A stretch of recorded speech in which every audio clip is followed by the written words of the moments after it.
From Citygate in Abuja, I'm Christine Mundwa. It is good to have your company. Nigeria's election on the 25th of February could be a turning point for the country. We will be hearing from people about what is at stake for them in this vote. Muhamadu Buhari is leaving office after 2 terms, and he hands over a country that is on the brink. The economy is underperforming.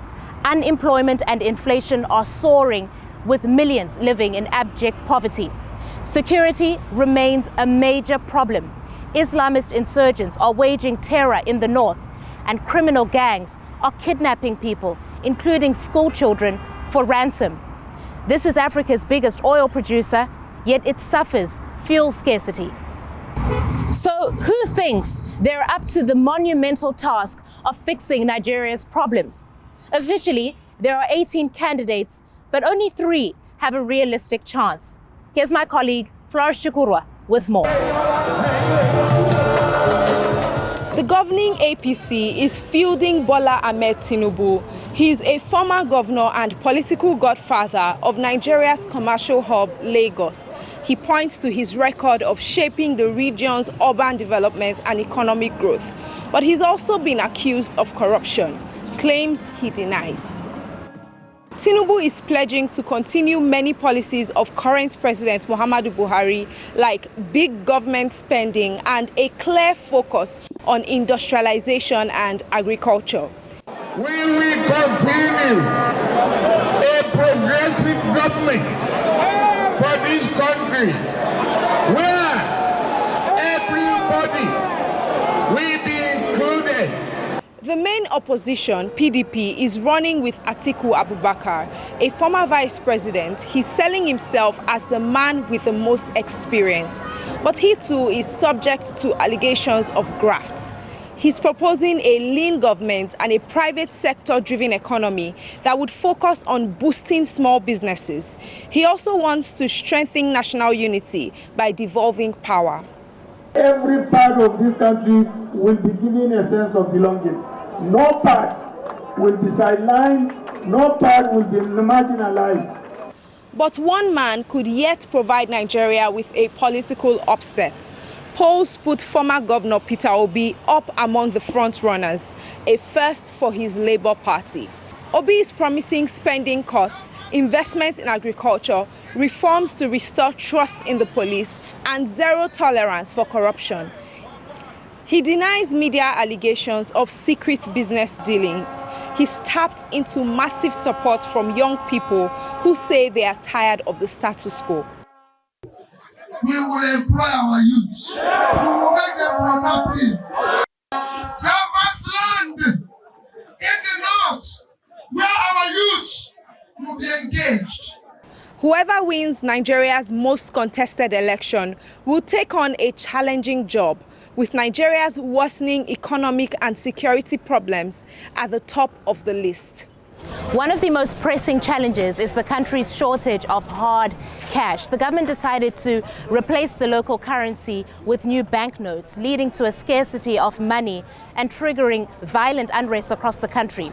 I went out to see for myself what impacts the lack of cash was having on daily life. I'm outside a bank in central Abuja. People have been queuing for hours trying to withdraw money. You'll see crowds gathered outside virtually any ATM that is dispensing cash. Some people are even sleeping outside of banks just to be first in line. Now, if you do get a turn, you can only withdraw a maximum of 10,000 naira. That's about $20 US. I've been here since around 1 up to now. I'm suffering. I don't know. And now I'm just struggling to have transport that will take me home. And I have money in my account, but I don't have access to withdraw this money. The shortage of cash came after the government introduced newly designed notes of the local currency, the naira.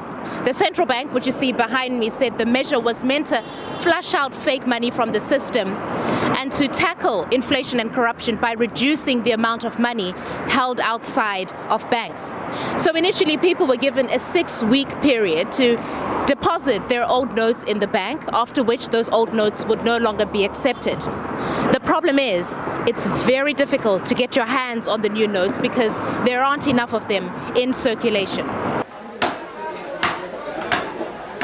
While some people are able to make and receive payments using mobile money transfers and digital banking, millions more can't. 6 in 10 Nigerians don't have a bank account. Now, at places like this, vendors who trade in the informal sector have told me they mostly rely on cash to conduct their business. Many people don't have cash, and if they have cash, it's the old money they bring to us. So us now, nowadays, we're now rejecting it. President Muhamadu Buhari promised to solve the crisis, but weeks on and the situation has only worsened. Now, the country's highest court got involved in the matter. It ruled that the old notes could still be used as legal tender, even past the deadline that was given by the central bank. But traders won't accept the old notes because they're losing value. And there's a black market where you can buy the new notes, but you have to pay a premium. Just this week, the country's official statistics agency put inflation in Nigeria at an eye-watering 21.82%. Nigerians are looking for relief. Chaos in the metropolis of Lagos. There's been no progress and traffic jams are still obvious everywhere. People are waiting for hours in front of gas stations. This is what we see every day, and I have to bring my children to school here every day, and this is what happens. And it's always the military people that just block the way. I don't know what is happening in Nigeria. I'm just a little bit fed up of going through this everyday distress. It's just terrible. In Nigeria nowadays, we queue for everything. You queue for PVC, you queue for fuel, you queue for new Naira note. So the traffic again, coupled with the traffic in the island and the mainland. So it's terrible. It's terrible. We are going through hell. In the oil-rich country, gas is scarce and expensive. There's also other shortages like water, electricity, and even cash. Long lines are forming in front of banks because many ATMs keep running out of cash. Despite this current chaos, international companies have been setting up technology hubs in Nigeria for years. They're looking to tap into a highly motivated, educated, and young population and exploit that potential. As a result, the International Monetary Fund has estimated the Nigerian economy will grow by 3% this year. Flourish Chakura heads up our studio in Lagos. She joins us now. Flourish, a bright future, but a difficult present. Any chance the upcoming elections could help address these compound problems in Nigeria? Well, the short answer to that is, well, yes, there's a chance. But that, of course, depends on who is elected as Nigeria's new leader. And this is why a lot of people, a lot of experts, and even normal Nigerians here believe that this election is very crucial to the future of Nigeria. I know this is said about every election, but as you could tell from the reports we just played, people are in a very desperate situation, and they really want to see change as soon as yesterday. And so if Nigeria actually elects a leader that knows what to do and makes the right decisions, then of course we would begin to see change in the economy. No, but can you also explain to us this discrepancy between Nigeria being an oil-rich nation, but also the struggles of the population? Well, Nigeria is oil-rich in terms of producing crude oil, but we actually don't refine any oil. So as much as Nigeria produces so much oil, the largest oil producer in Africa, Nigeria exports all of that crude oil and buys back refined oil. And of course, with the prices of crude oil being as low as it is right now, it's not bringing in a lot of money. Selling that raw crude isn't bringing in a lot of money. In 2017, almost 50% of Nigeria's revenue was coming from crude oil. And as at early 2022, that number had dropped significantly to 7%. And the government is having to spend a lot of money on subsidies to reduce the cost for ordinary people. It's just not translating to real prosperity for the people of Nigeria. Thank you. Flourish Shakura, our Lagos Bureau Chief, right there. 3 years ago, in 2020, young people filled the streets of Nigeria furious at police brutality and poor government. This place, Unity Fountain in Abuja, is one of the places where people turned out to protest. They were protesting against the notorious police unit called SARS. The protest went down in history as the End SARS movement. Today, the grassroots movement has been mobilizing to encourage more young people to vote, and 10 million new voters have registered.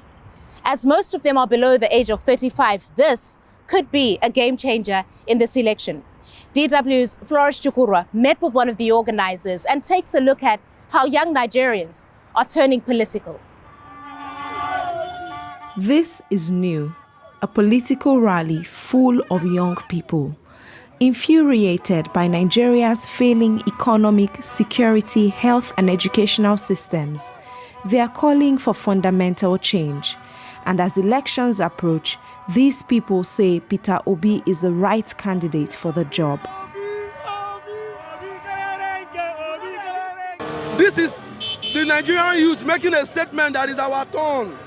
We are tired. Since we were born, we have never seen anything work. He can do the job. Like, he can take us forward. He can, like, put a new face. That change we really want in the country, yes, he can deliver.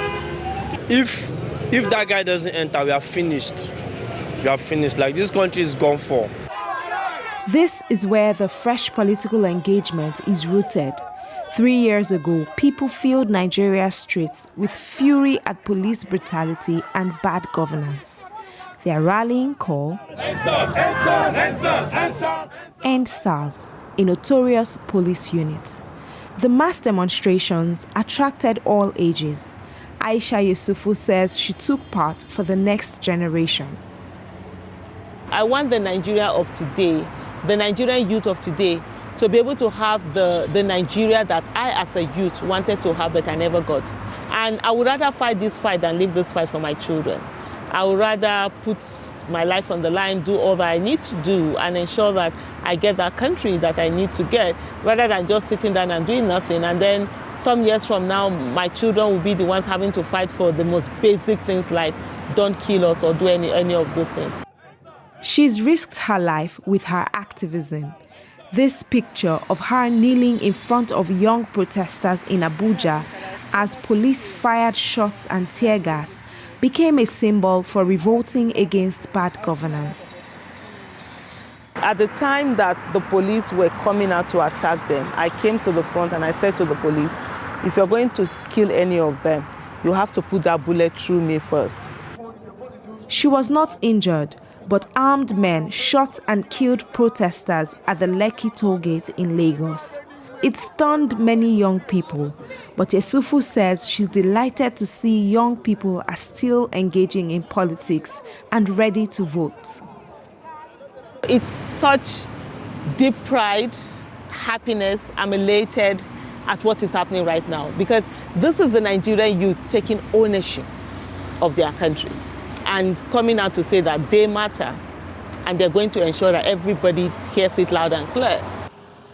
No matter how Peter Obi performs on election day, Yusufu says the fact that young people are making their voices heard means they have already won.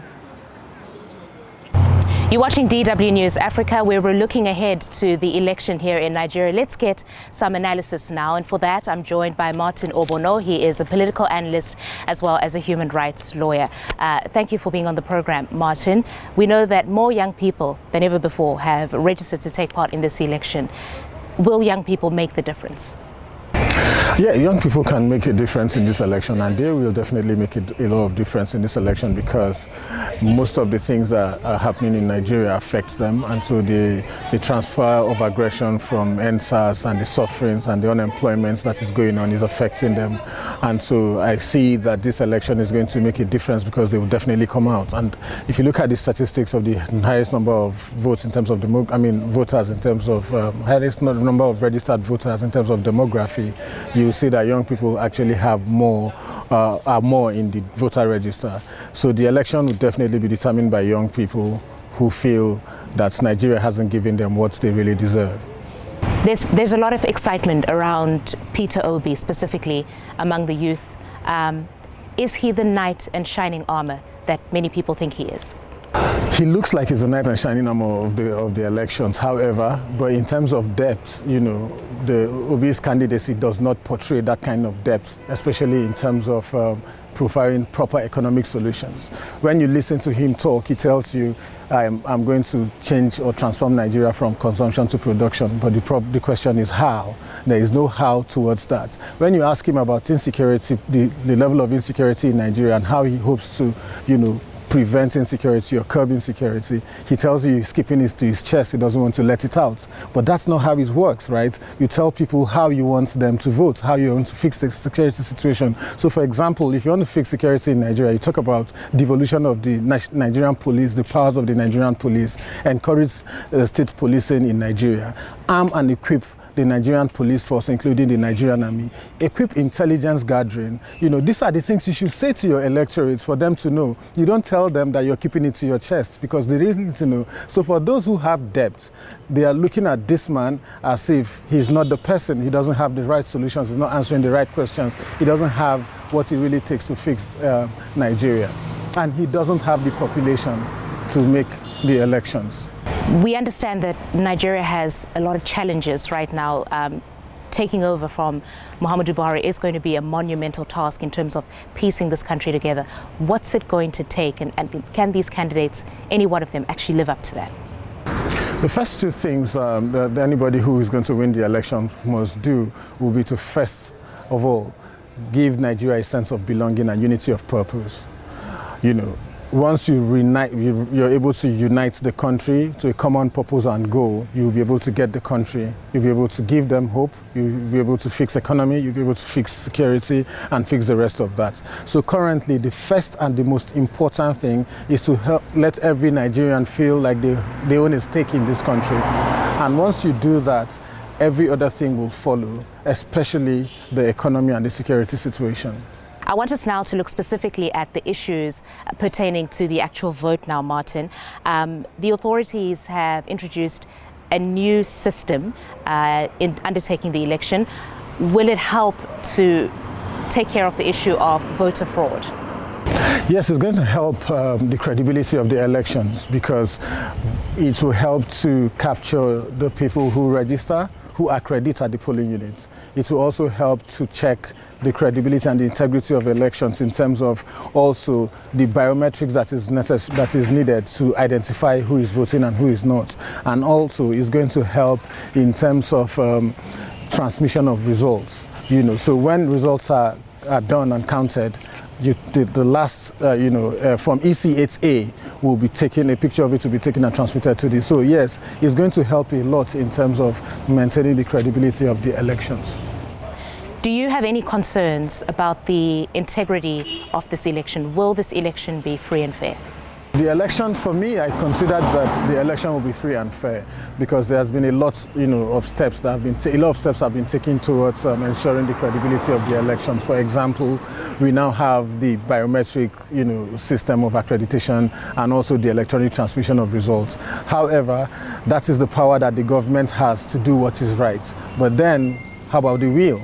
On the day of elections, are they really willing to conduct a free and fair elections? That's another question we are asking. And then the second question will be the logistics in terms of, conducting the elections. So will INEC be able to transport materials at the right time to the right places at the right location on time? Will they be able to also carry those materials back to where they ought to be safe without interference? So these are the questions. How big is the risk of violence breaking out around this election? Because of the nature of the elections, there will be definitely violence or flashpoints in Nigeria.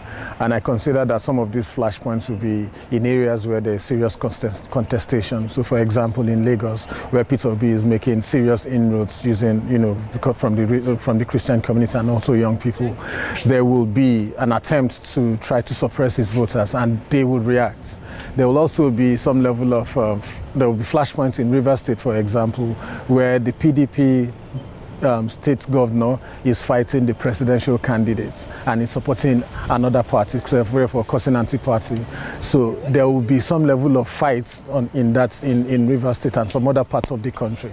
Martin Obono, thanks very much for your time. Okay. With so many struggling to get by, people are forced to put up for sale whatever they have, and that includes their vote. DW's Amaka Okoye traveled to a community in northeastern Nigeria where people are offering their vote to the highest bidder. But she also met one man who's trying to persuade them not to. This is Numan in Adamawa State in Nigeria's northeast, where vote buying and selling is an open secret. Political agents bring money, which trickles through a system of fixers and organizers to individual voters. William Clark is a community leader who says vote buying and selling happens a lot. So you give these people money and they liaise with their agents. Once you have agreed to give them vote, the agent will now signal maybe you have voted or not. At the process of voting, you go and thumbprint the person you like. At the process of folding the ballot paper, you secretly show the agent so that you see what you have voted for. Then you signal the canvasser and they will pay you your money. That is what is obtainable in this community. Many people are poor and they sell what they can, including their votes. This man is one of the few who will admit to it, but it's an illegal act, so we have concealed his identity. There's something that I need that I don't have. If I am given it, I can change my mind and vote for the person I didn't intend to vote for initially, because I need money. That is what is happening in my polling unit. That doesn't benefit me because mostly they'll give me 200 naira for me to sell my vote. In the last election, I was given 500 naira. That's the amount I was given, and that's the highest I've gotten. Saboro is a teacher here. He says politicians are exploiting poverty by buying votes. Ignorance and the weaponization of poverty by the political elite. The people are very poor. You know, some people, and sometimes people believe that their votes doesn't count. You know, there's this belief that even if you do not vote, they are still going to give the person that they just feel like giving. So this is what is causing all this. And so people will just say, let me just collect my share and let me just go. I know people do sell their vote for as low as 200 naira in this area, because I remember during the last local government and chairmanship election that was conducted here, people sold their votes for as low as 200 naira. 200 naira, that's what a vote costs here. At that price, I could buy 3 votes for this lunch, gari and goat meat. It smells really great, by the way. Vote buying seems to be widespread here, although it's impossible to say how common it is in other areas of the country.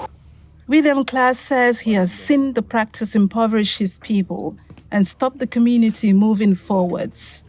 He is trying to persuade people to use their votes, not sell them. We are trying as much as possible we can to tell from the community, the youths, the majalisas, and so we are sensitizing them, telling them that it is now time for you not to sell your vote, but to follow your conscience. Go for the right candidate and vote the person you wanted to. William Clark is determined to make people see their votes are worth more when used rather than sold.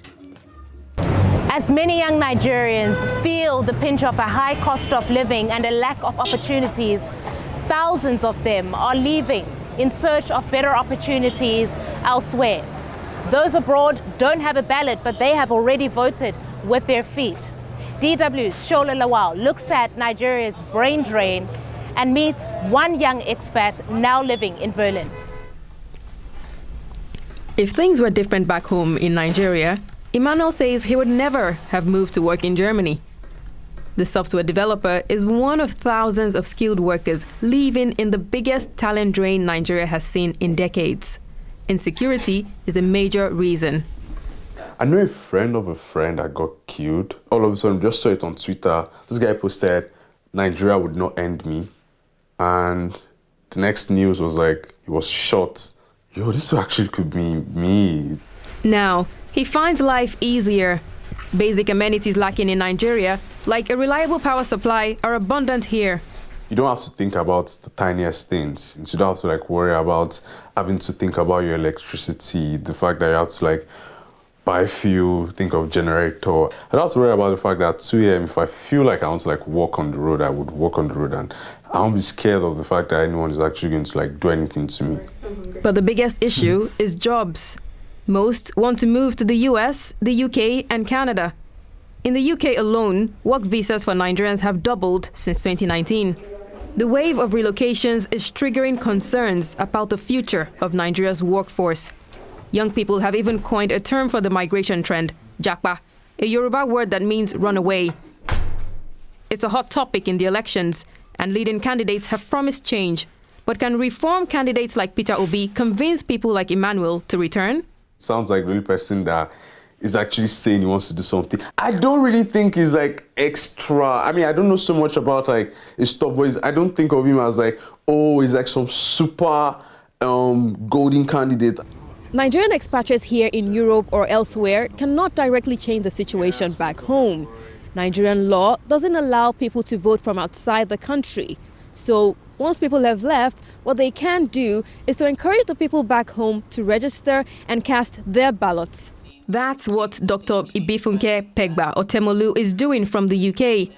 She says getting people to register is only one part of the task. Another thing is just reminding people of the track record of the candidates, what they've achieved.